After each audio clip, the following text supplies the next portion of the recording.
Émotionnel ou rationnel, en accord ou à l'opposé. Les rencontres de l'heure. Joseph, Joseph Facal, tu m'as envoyé un message sibyllin. Tiens, voilà, par courriel, parce que tu parlais de Yuri Chassin qui a claqué la porte et tu me disais, ça me rappelle de vieux souvenirs. Qu'est-ce que tu voulais dire par là? Ah! OK, ben écoute, je ne voulais pas en faire le cœur de mon intervention, mais je vais quand même mettre fin à la possible au questionnement que tu as. Non, écoute, je sais qu'il y a beaucoup de députés qui, quand un des leurs critique, aiment pas ça et disent le maudit fatigant, Ben moi, quand j'étais député et même ministre, il m'est arrivé de critiquer mon propre parti et propre gouvernement et je voyais mes collègues qui grinçaient une fois. Écoute, pour tout te dire, nous sommes au printemps 2002. Je suis tout de même président du Conseil du Trésor et jusque-là, Mario Dumont, à l'époque ça s'appelait l'ADQ, Mario Dumont était le seul député de sa formation et un beau jour, il y a 4 élections partielles simultanées. Et à la surprise de bien des gens, mais pas de la mienne, les 4 élections aboutissent à la victoire de candidats adéquistes. Et je me présente au Conseil des ministres, il y a là une forêt de micros et je dis, écoutez, ce qui vient de se passer, c'est pas un accident de parcours. Je pense que les Québécois sont en train de nous envoyer un message. Je pense qu'ils n'aiment pas notre attitude selon laquelle l'État a la réponse à tout et que garrocher des milliards sur un problème le fera comme par hasard disparaître. Bon, évidemment, est-ce que tu as été puni? Est-ce qu'on t'a donné des tapes sur les fesses? On t'a savonné la langue? Alors là, écoute, je rentre au Conseil des ministres. C'est M. Landry, le premier ministre. Et là, je crois, Richard, que la loi m'interdit, parce que j'ai prêté serment, de dire en détail ce qui s'est passé. Mais disons que la température du four était élevée. Mais est-ce que tu le savais avant de critiquer ouvertement le gouvernement que tu allais passer un mauvais quart d'heure?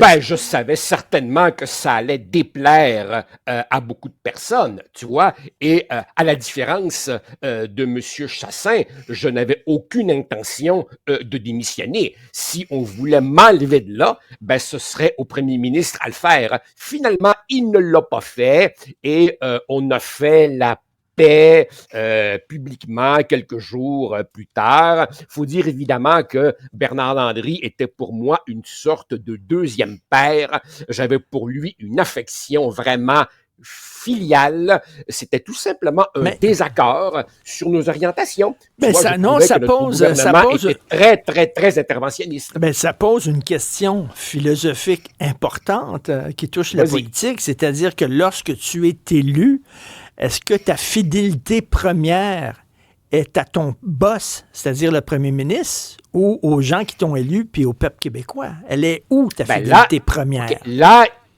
il y a une nuance à faire. Si tu es député, ta fidélité première est aux électeurs. C'est eux qui t'ont envoyé là. Quand tu deviens ministre, tu n'es pas élu, tu es nommé par le premier ministre. Donc là, tu fais partie du conseil exécutif du gouvernement. Donc, si tu veux, le lien de légitimité n'est pas le même. L'ambiguïté, évidemment, réside dans le fait qu'à travers tout ça, il y a également un parti politique qui est la bannière, l'étiquette sous laquelle tu t'es présenté, et ce parti-là a également un programme. Donc, tu as la loyauté à tes électeurs, la fidélité au programme et la solidarité propre au Conseil des ministres, sans laquelle il ne pourrait pas fonctionner. Donc, tout ça est une série d'équilibres très précaires. Je te donne juste un détail. Par exemple, il m'arrivait continuellement de tomber sur des électeurs dans ma circonscription qui me disaient « Moi, je pense ça et j'ai voté pour vous. Donc, je m'attends à ce que vous véhiculiez votre message. » Et là, je leur répondais « Mais monsieur, c'est parce que votre voisine, elle a également voté pour moi et elle pense pas comme vous. Alors, quel message est-ce que je dois véhiculer? Je représente qui finalement? » Donc, tu vois, c'est ça, la démocratie représentative. C'est une série de marchandages dans lesquels rien n'est simple et il y a à travers tout ça, évidemment, tes principes, tes convictions et la réalité. Enfin, OK, mais des fois, tu peux t'allier à un parti. Décider de te présenter pour un parti et le parti avec les années change, surtout avec le pouvoir. Le pouvoir change. Et là, à un moment donné, tu te retrouves vraiment en porte-à-faux. Puis je pense que c'est ce qui est arrivé avec M. Chassin. La CAQ, à ses débuts, c'est qu'on va, rendre l'État plus performant, moins esclave de la bureaucratie. On va y détacher un bouton de sa chemise, puis on va le laisser un peu respirer. Et là, on se retrouve dans le deuxième mandat avec un État très englué dans la bureaucratie, avec des agences, avec une fonction publique, avec un nombre record de fonctionnaires. Et c'est ça, sa critique. Et là-dessus, je pense qu'il a raison quand même. Je crois que dans le cas de M. Chassin, il y a deux facteurs.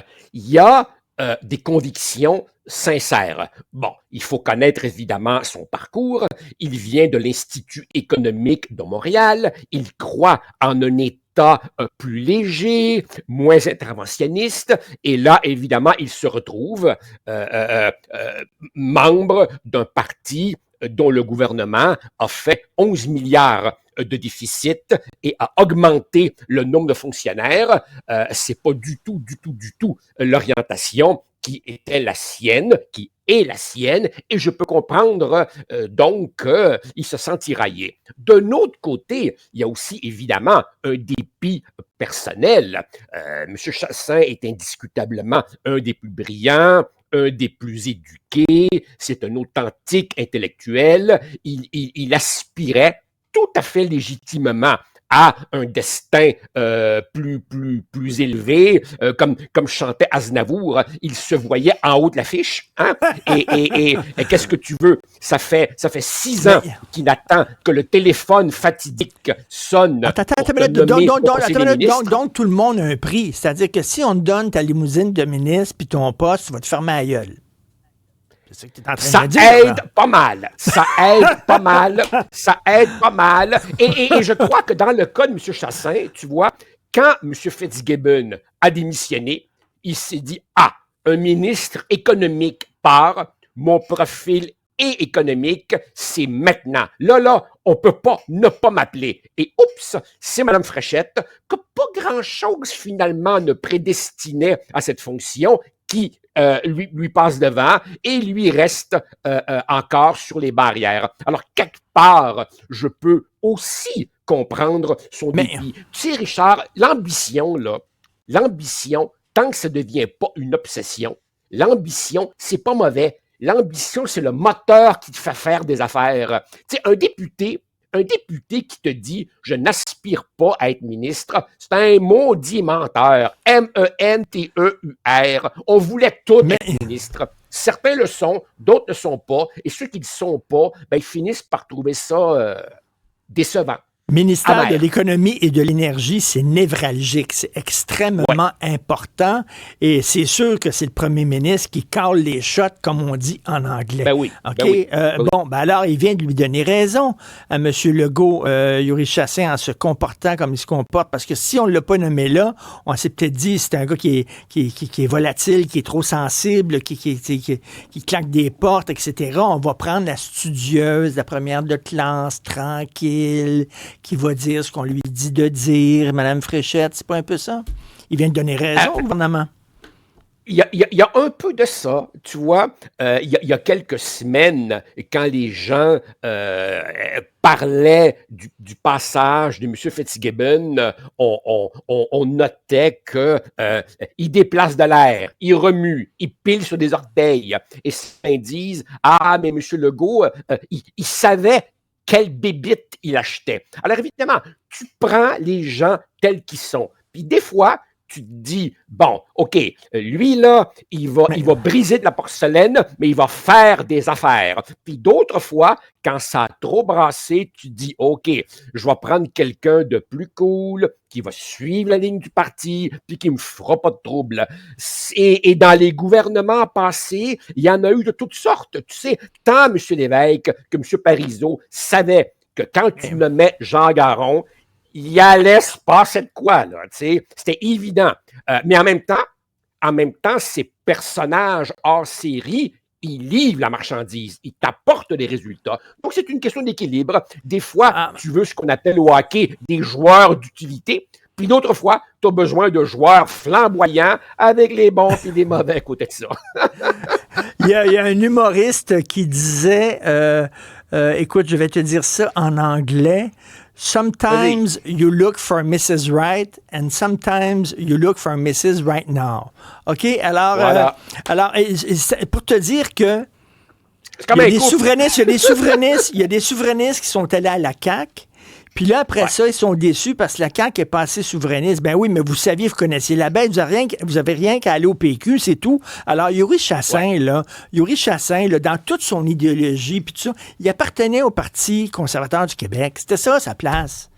Puis, mais en même temps, ben, quand plus que la CAQ. Vraiment oui, mais en même temps, quand tu as vraiment de l'ambition, puis que tu aspires à être ministre, puis tu aspires à la limousine, puis tu aspires à avoir des fonctionnaires, puis tu aspires à gérer des milliards, ben, t'en aller du côté d'Éric Duhaime, ça va vouloir dire ben des poutines chez Ashton avant de prendre le pouvoir. Là, ben, c'est ça. Alors, il voulait pas chercher Mrs. Right, il voulait chercher Mrs. Right Now. Fait qu'il était là pour la CAQ. Richard, le pouvoir, c'est un puissant aphrodisiaque. C'est dur de résister à ça. Ben, cela dit, il y a une chose cocasse dans la démission de M. Chassin. Son article dans le journal ce matin s'intitule « La CAQ doit se ressaisir maintenant ». Et quand tu dis maintenant, ben c'est un appel à l'action. Un peu comme un capitaine de hockey qui se lève dans le vestiaire entre la deuxième et la troisième période pour dire les gars, c'est 3-2, il nous reste 20 minutes, go. Donc, un appel à l'action maintenant, puis en même temps, il part.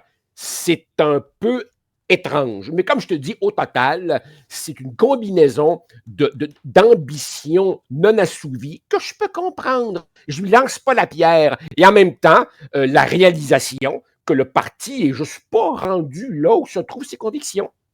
Tout à fait. Écoute, tu liras la chronique de Sophie. Demain, dans le journal, tu vas coller au plafond. C'est sur le wokisme dans le milieu des arts. Tu vas coller au plafond, on pourrait s'en reparler. Bonne journée, c'était super intéressant, Joseph. Merci, j'ai déjà hâte. Merci, salut.